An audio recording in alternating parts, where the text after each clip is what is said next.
জিয়াউর রহমানের শাসনকালের পরে বিএনপি 91-এ একবার এবং 2001-এ একবার এই দুই টার্মে 10 বছর শাসন করেছে। এবারের বিএনপি ক্ষমতায় আসার আগের কথা বলছি। তারা যখন 10 বছর শাসন কার্য পরিচালনা করেছে বাংলাদেশের, এবং সেই প্রেক্ষাপট এবং সেই ক্ষমতা তাদের যখন হাতে ছিল, তখন বারবার প্রশ্ন উঠেছে তারা তাদের এই 10 বছরে একবারের জন্যও কেন বিএনপির প্রতিষ্ঠাতা এবং সাবেক রাষ্ট্রপতি জিয়াউর রহমানের যে হত্যাকাণ্ড, সেই হত্যাকাণ্ডের বিচারের উদ্যোগ নিল না। বারবার বিএনপি কিন্তু সমালোচিত হয়েছে এই একটা ইস্যুতে। শেখ হাসিনা যখন বঙ্গবন্ধুর হত্যাকাণ্ডের বিচার করছেন, যুদ্ধাপরাধীদের বিচার করছেন, তখনও প্রশ্ন উঠেছে এবং তখন আওয়ামী লীগ থেকেও প্রশ্ন করা হয়েছে যে বঙ্গবন্ধু হত্যাকাণ্ডের এই বিচার প্রক্রিয়া নিয়ে যখন সমালোচনা করা হয়েছে, তখন সমালোচনা করা হয়েছে কেন বিএনপি ক্ষমতায় 10 বছর থাকলেও তারা জিয়া হত্যাকাণ্ডের ব্যাপারে কোনো ধরনের কোনো কথা বলেনি, বিচারের উদ্যোগ নেয়নি। এই সমালোচনাগুলো সম্ভবত বর্তমান সরকার আর মাথায় নিতে, মানে তাদের কাঁধে নিতে চাইছে না। কাঁধে নিতে চাইছে না বলেই 45 বছর পর তৎকালীন রাষ্ট্রপতি জিয়াউর রহমানের হত্যাকাণ্ডের অভিযুক্ত একজন আসামিকে গ্রেপ্তার করা হয়েছে, যিনি সাবেক একজন সেনা কর্মকর্তা। কি হচ্ছে তাহলে? কি এবার জিয়া হত্যাকাণ্ডের বিচার হতে চলেছে? চলুন একটু বুঝে দেখি এই ভিডিওতে। থাকবেন পলিটিক্স টিভির নিয়মিত আয়োজনে।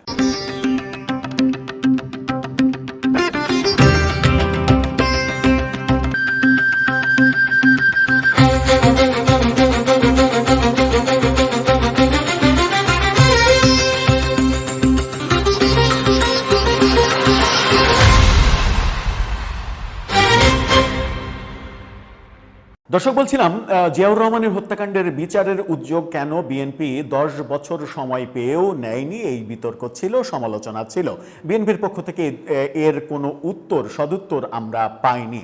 অবশেষে তারেক রহমান যখন বিএনপির দায়িত্ব নিলেন এবং প্রধানমন্ত্রী হলেন, তখন আমরা দেখছি 45 বছর পর জিয়াউর রহমানের যে হত্যাকাণ্ড 1981 সালে, সেই হত্যাকাণ্ডের আসামিকে গ্রেপ্তার করা হলো। কি বলছে গণমাধ্যম? এই শিরোনামটা দেখে নিন, বিডি নিউজ 24-এর। সেখানে বলা হচ্ছে, জিয়াউর রহমান হত্যা 45 বছর পর মেজর মোজাফফর গ্রেপ্তার। তিনি একজন মেজর ছিলেন এবং এই ঘটনার সঙ্গে তিনি সরাসরি সম্পৃক্ত ছিলেন এমন অভিযোগ রয়েছে। পালিয়েও ছিলেন, অনেকদিন দেশের বাইরে পালিয়েছিলেন। 4.5 দশক আগে চট্টগ্রাম সার্কিট হাউসে রাষ্ট্রপতি জিয়াউর রহমানকে হত্যার ঘটনায় জড়িত থাকার অভিযোগে সাবেক এক সেনা কর্মকর্তাকে গ্রেপ্তার করেছে পুলিশ। গ্রেপ্তার মোহাম্মদ মোজাফফর হোসেন সে সময় ছিলেন সেনাবাহিনীর একজন মেজর। হত্যাকাণ্ডের পর তিনি পালিয়ে যান। তাকে ধরিয়ে দিতে সে সময় পুরস্কার ঘোষণাও করা হয়েছিল। সেটা ওই সময়ের কথা। আমি যে সমালোচনা হচ্ছে বলছিলাম, সেটা 91-এর বিএনপি এবং 2001-এর বিএনপি শাসনের সময়। ডিএমপির গোয়েন্দা পুলিশ প্রধান শফিকুল ইসলাম bdnews24.com-কে বলেছেন, বনানী ডিওএস থেকে মোজাফফর হোসেনকে গ্রেপ্তার করা হয়েছে। সে এখন পুলিশ হেফাজতে আছে। যেহেতু সে একজন পলাতক ছিল, নিয়ম অনুযায়ী আগে তাকে তার বাহিনীতে হস্তান্তর করা হবে, অর্থাৎ তাকে সেনাবাহিনীর হাতে তুলে দেওয়া হবে, তারপরের কার্যক্রম হাতে নেওয়া হবে। সন্ধ্যা 6:15টার দিকে মোজাফফর হোসেনকে সেনাবাহিনীর কাছে হস্তান্তর করা হয়েছে আজকে। এই তথ্য নিশ্চিত করেছে ডিএমপি। আজকে হস্তান্তর করা হয়েছে। 1981 সালে 30 মে আমরা জানি চট্টগ্রাম সার্কিট হাউসে কি ভয়াবহ নির্মম ঘটনাটা ঘটেছিল। তৎকালীন রাষ্ট্রপতি জিয়াউর রহমানকে নারকীয় তাণ্ডবে মারা হয়েছিল। ঘটনার আগের দিন 2 দিনের সফরে চট্টগ্রাম গিয়েছিলেন তখনকার রাষ্ট্রপতি জিয়াউর রহমান। তার সফরের মূল উদ্দেশ্য ছিল বিএনপির স্থানীয় নেতাদের বিরোধ নিরসন করা। প্রথম দিন নেতাকর্মীদের সঙ্গে ধারাবাহিক বৈঠক করে তিনি মধ্যরাতে ঘুমাতে যান।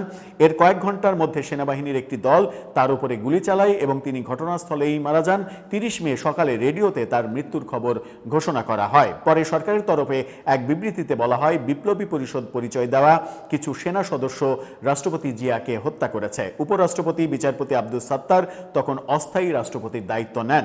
হত্যাকাণ্ডের কয়েক ঘন্টা পর জিয়ার মরদেহ গোপনে চট্টগ্রামের রাঙ্গুনিয়ায় নিয়ে যাওয়া হয়। সেখানে পাহাড়ি এলাকায় তাকে কবর দেয়া হয়।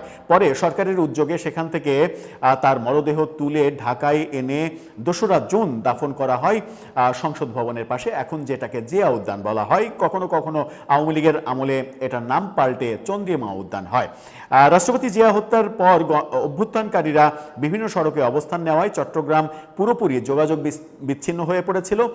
তারা জিয়ার লাশও হস্তান্তর করতে রাজি হচ্ছিল না।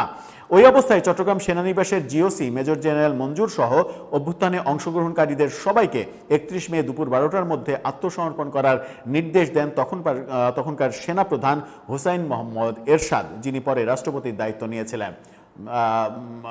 জিয়াউর রহমানকে যখন মারা হয় তখন সেনাবাহিনীর প্রধান ছিলেন পরবর্তীতে রাষ্ট্রপতি হওয়া জাতীয় পার্টির চেয়ারম্যান হুসাইন মোহাম্মদ এরশাদ। এই কারণে অনেকে এরশাদের দিকেও আঙুল তুলেছেন, কিন্তু আমরা বিএনপিকে কখনোই এই উদ্যোগ নিতে দেখিনি। তৎকালীন পত্রিকায় যে রিপোর্টটা প্রকাশিত হয়েছিল সেই রিপোর্টের একটা কপি আপনারা দেখে নিতে পারেন। বিবিসি বাংলার তরফে কপিটা আপনারা দেখছেন। এই তখন মোজাফফরের ছবি সহ ছাপা হয়েছিল সেই রিপোর্টটা, এবং এখন মোজাফফর আহমেদের যে চেহারা হয়েছে, এখনকার ব্যক্তিকে চিনতে হলে যে চেহারার প্রয়োজন সেই চেহারাটাও আপনারা একটু দেখে নিতে পারেন। এই ব্যক্তি সাবেক সেনা কর্মকর্তা, তাকে গ্রেপ্তার করা হয়েছে এবং এই গ্রেপ্তার বলে দেয় যে বর্তমান বিএনপি সরকার জিয়াউর রহমান হত্যাকাণ্ডের বিচারের প্রক্রিয়া শুরু করতে যাচ্ছে। আমরা দেখেছি বাংলাদেশে বঙ্গবন্ধু হত্যাকাণ্ডের বিচার শেখ হাসিনার সরকার করেছে, যদিও সেটা নিয়ে অনেকের অনেক আপত্তির কথা শুনেছি।